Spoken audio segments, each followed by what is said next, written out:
খাব আমি দেখিও কিনা, আমি কিতা দেখি, আমি দেখি গেছি কি কোনো এক জায়গাত গিয়া এক বেটিয়া কইরা বাবাজি আমার গোড় পড়িয়েছে। তে দেখা যায় তোমার বাড়ি কোনো বলে ও নদী আতার দিয়ে পারি যায়, ওটা হাত দেখি।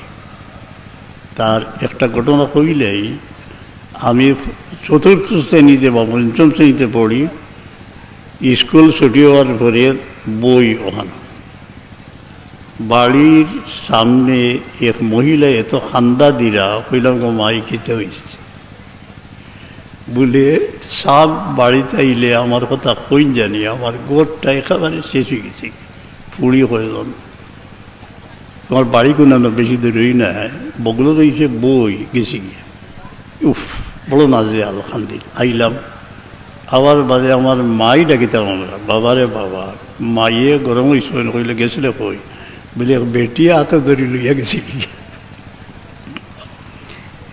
কিতা হয়েছে ঘটনা শুনিয়া তার চকুর বানি আইল, কই রায় তোমার বাবা আইবা, আই আরলে আমি কইম সুবহানাল্লাহ। এমনভাবে তার সামনে আমার বইলা যে আল্লামা ইকবালে ফরমাইছেন তুমি যত বড় মা বাবার সামনে বইতে সময় শিশুর মতো বইও। আমি হয়ে গেছি, আমারে খাওয়াইয়া বইয়া হইলা কিলা দেখলা। রাত সাফ চুল্লা তসরিফ আনার পরে আমার ডাকিলাম, মা বাবা দুই সাইডে বইয়া আমার মাঝখানে বইয়া কইলা কিতা হয়েছে বলে ওলা কইলা ঠিক আছে।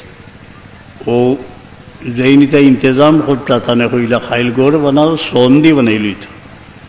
গেছি তার লগে গিয়া ইনো যে সন ইটানি লাগে, ইটাত লাগিছে গিয়া ইটা হরুতার আতর ইটা কোনো পড়ি যায় ডং করিয়ার।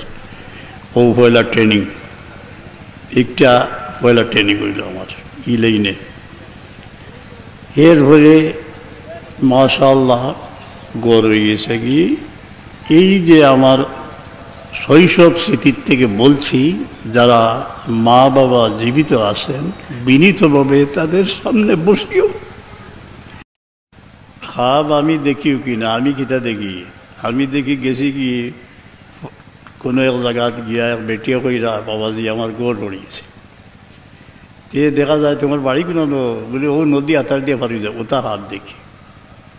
তার একটা ঘটনা কইলেই, আমি চতুর্থ শ্রেণীতে বা পঞ্চম শ্রেণীতে পড়ি, স্কুল ছুটি হওয়ার পরে বই ওখানে বাড়ির সামনে এক মহিলা এত খান্দা দিরা কইলাম গো মাই খেতে হয়েছে বলে সব বাড়িতে আইলে আমার কথা কইন জানি, আমার গোটটা একেবারে